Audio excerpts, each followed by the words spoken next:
Pirms ķeramies klāt šīs sezonas fināla pirmajam mačam, mēs piedāvājam atcerēties visas iepriekšējās finālsērijas un katra gada čempionus.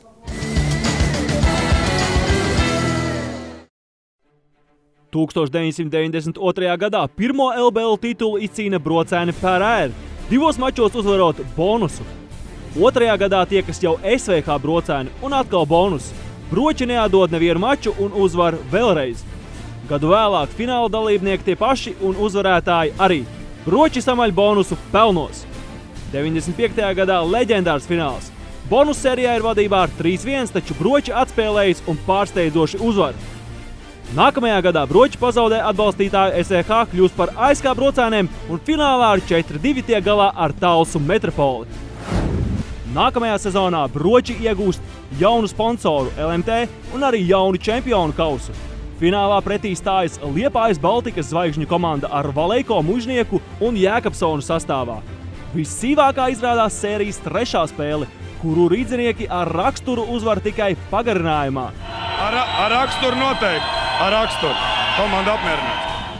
Ar 4-0 pie kārtējā titula tiek Valtera diriģētie brocēni, kuru rindās ir arī viena no visu laiku labākajiem leģionāriem Latvijā – Markus Timons un Freds Fergusons. Broči forever! 1998. gadā finālā šķēpus krusto ne tikai ASK brocēni LMT un Ventspils, bet arī skolotājs Armands Krauliņš pret skolnieku Valdi Valteru. Viņi visi ir iemetuši ar sodiem vai no apakšu. Ar 4-1 sērijā uzvara Broči un punktu pēdējai spēlē pieliek play-offu vērtīgākais vīrs Ainars Bagatskis.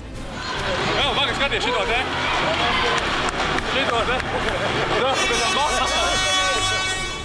Roberta Štaumekera rokās Sprite Latvijas basketbola līgas kauss, bet komandas rokās tās ģenerālis. 1999. gada sezonas kulminācijā Ventspilnieki knapi tiek finālā izsprūkot caur buku asajiem ragiem, kuru rindās lielisks ir Kristaps Purnis. Finālā kurzemnieki, protams, spēlē pret Bročiem un noslēdzošajā mačā lielākoties pateicoties Sandim Valteram un nu jau labi zināmajam Džonam Robertam Holdenam, rīdzinieki ar 4-2 pārspēja Ventiņus, kurus neglābi pat Aigara Zeidaka atletiskā spēle. 8. reizi pēc kārtas čempionu tituls Bročiem, taču tas paliek pēdējais panākums šīs komandas vēsturē.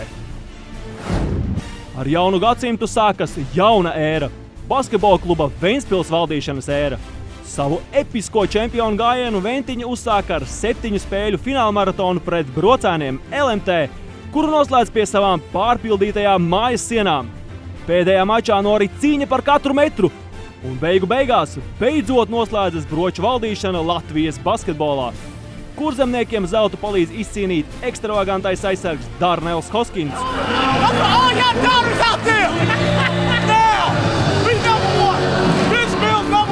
Un, protams, Misters Gaiss, Johans Nikolas. Mans MVP un lūk savukārt mans.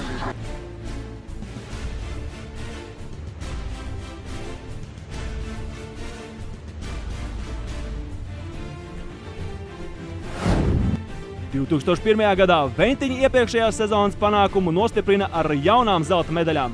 Ar 4-1 sērijā izcīnot tās pret kārtējo nosaukumu Hameleonu komandu – basketbola klubu LMT, kuras priekšgalā Igors Miglnieks ar jauno Kristapu Janičēnoku ierindā. Vēl 5 minūtes līdz beigām ir neizšķirts, bet tad vietējais augs Buškevits un Ukrainis Andrejs Kapinos noliek visu pa plauktiņiem.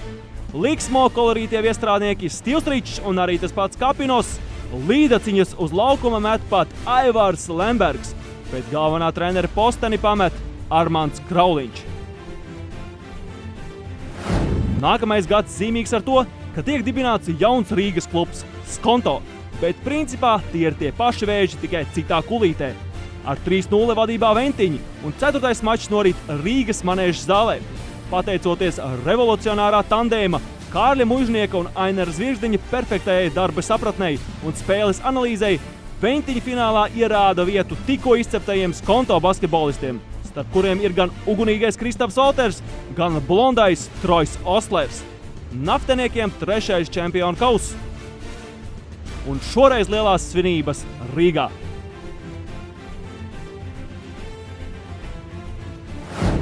2003. gada finālā Ventiņi samazgā skontiešus ar 4-1.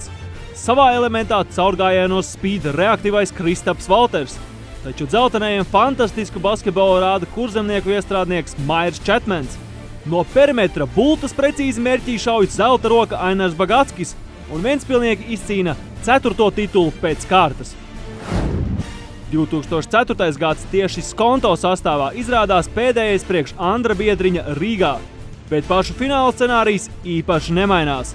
Lai arī šo komandu cīkstēšanās atkal rit kaulu kaulā, Ventspilnieki atstāja skontiešus pilnīgi sausā. Kopumā 3 gados finālsērijas spēlēs pārspējot rīdziniekus ar 12-1. Šī bija pēdējā Skonto komandas sezona, jo klubs bankrotēja. 2005. gadā Ventspilniekiem vēl viens vieglais fināls. Šoreiz 4 spēļu sērijas lamatās iekrīt Barons LU. 2006. gada sezona noslēdzas ar vēl vienu Ventiņu 4 uzvaru krusu pār Barons LU komandu. Sērija noslēdzas Olimpiskajā sporta centrā.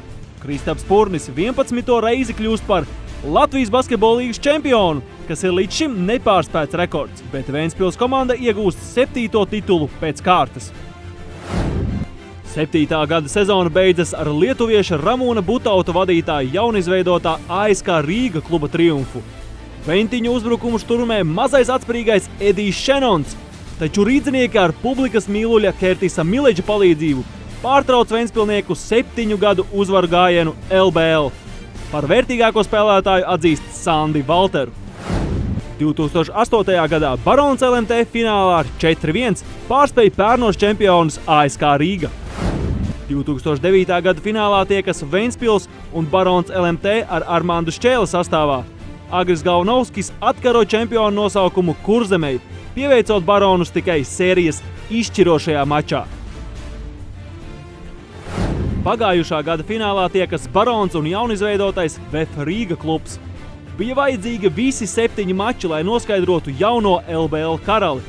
Baroni ar labi spēlējošo Rinaldu Sirstiņu, pieredzējušo Uvi Helmani un eksplozīvo jamaikieti Efe Džuku uz parketa pēdējā spēlē Daugavas sportanamā izrādās labāki pār Efiņu un tiek kronēti par jaunajiem LBL čempioniem. Kurš kļūs par 20. LBL sezonas čempioniem? To uzzināsim jau pavisam drīz.